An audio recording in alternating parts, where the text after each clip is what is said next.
हम्म। हाँ, बहुत अच्छा। वो एक प्रारंभिक अभ्यास है। विपश्यना वाला जो अभ्यास है वो प्रारंभिक स्तर पर, जैसे प्राइमरी स्कूल में बच्चे पढ़ने जाते हैं, पहली कक्षा, दूसरी कक्षा, तीसरी कक्षा, वो प्राइमरी स्कूल तक ठीक है। फिर उससे आगे क्या?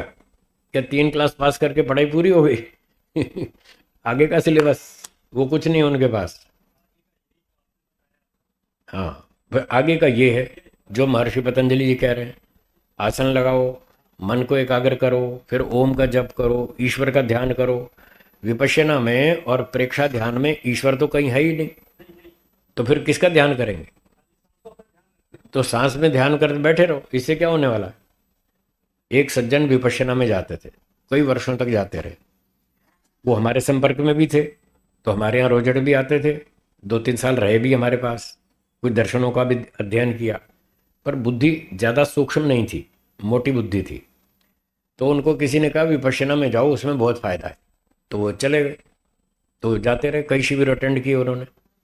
फिर एक दिन हमारे यहाँ आए शाम को रोजड़, तो हम खाना खा के छत पे सैर कर रहे थे।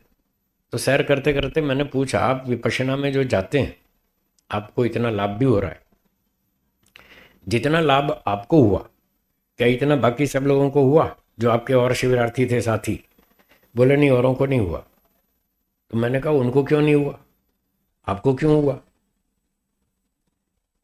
इसलिए हुआ कि आप 2 साल हमारे यहाँ रहकर सीख चुके थे, आपके पास सिद्धांत हमारे हैं, और 2 साल आपने यहाँ अभ्यास भी किया, उसका आपको लाभ मिला। इस वजह से आपको वहाँ पर उस क्रिया से थोड़ा सा अतिरिक्त लाभ हुआ जो और लोगों को नहीं हुआ। उनकी ये बैकग्राउंड नहीं थी। चलो ठीक है, ये बात उनको समझ में आई। फिर मैंने पूछा, आप जो विपश्यना में ध्यान करते हैं, क्या आपने उनकी पुस्तकें पढ़ी हैं? बोले हाँ, पढ़ी। तो मैंने कहा उनकी पुस्तक में कहीं ईश्वर की चर्चा आई? बोले ईश्वर की तो नहीं आई। तो मैंने कहा जब ईश्वर की चर्चा ही नहीं, ईश्वर उनके सिद्धांत में ही नहीं है, तो वो ध्यान किसका करेंगे? मुक्ति किसके हाथ में है? बोले ईश्वर के हाथ में, क्योंकि हमारे यहाँ पढ़ चुके थे। हमारे वैदिक दर्शन, योग, सांख्य आदि पढ़ चुके थे, तो उनको पता था मुक्ति तो ईश्वर के कंट्रोल में। मैंने पूछा फिर जब मुक्ति ईश्वर के कंट्रोल में और विपश्यना में ईश्वर तो मान नहीं रहे, तो आपको मुक्ति देगा कौन? विपश्यना में जाओगे तो क्या आपकी मुक्ति हो जाएगी? बोले वहां मुक्ति तो नहीं होगी। तो मैंने कहा फिर क्यों टाइम खराब कर रहे हो? जब वहाँ कोई ईश्वर नहीं, किसी का ध्यान नहीं कर पा रहे आप, मुक्ति देने वाला कोई है ही नहीं, तो आपकी मुक्ति कैसे होगी? बोले हाँ, वहाँ मुक्ति तो नहीं हो पाएगी। तो मैंने कहा इसलिए पतंजलि महाराज की शरण में आओ, वो आपको मुक्ति तक पहुँचाएंगे, वो आपको ईश्वर भी बताएंगे, ध्यान करना भी सिखाएंगे, और बताएंगे ऐसे ऐसे ईश्वर का ध्यान करो, इन गुणों वाले ईश्वर का ध्यान करो, आपका मोक्ष हो जाएगा। तो ऐसे ऐसे मैंने उनको बताया। तो विपश्यना का जो कार्यक्रम है वो प्राइमरी क्लास का है, पहली, दूसरी, तीसरी, चौथी, पांचवी कक्षा तक बस। उससे थोड़ा प्रारंभिक लाभ होता है, उसके बाद फिर इधर आना पड़ेगा। हाँ, अखिलेश जी कुछ पूछ रहे हैं, बोलिए।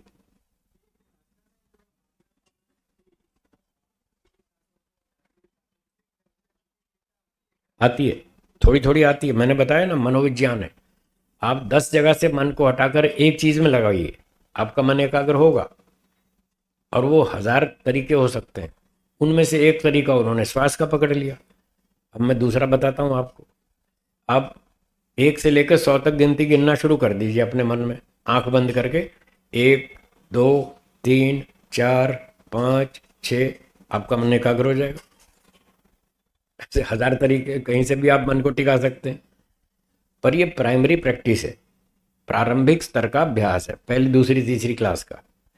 पर ये तो कोई ईश्वर नहीं है ना, ये तो सिर्फ इतना है कि 10 जगह मन भटक रहा था, तो 10 से हटाकर एक में टिका दिया, इतना लाभ तो हुआ। अब इससे अगला स्टेप ये है कि वहां से उखाड़ के ईश्वर में लगाओ।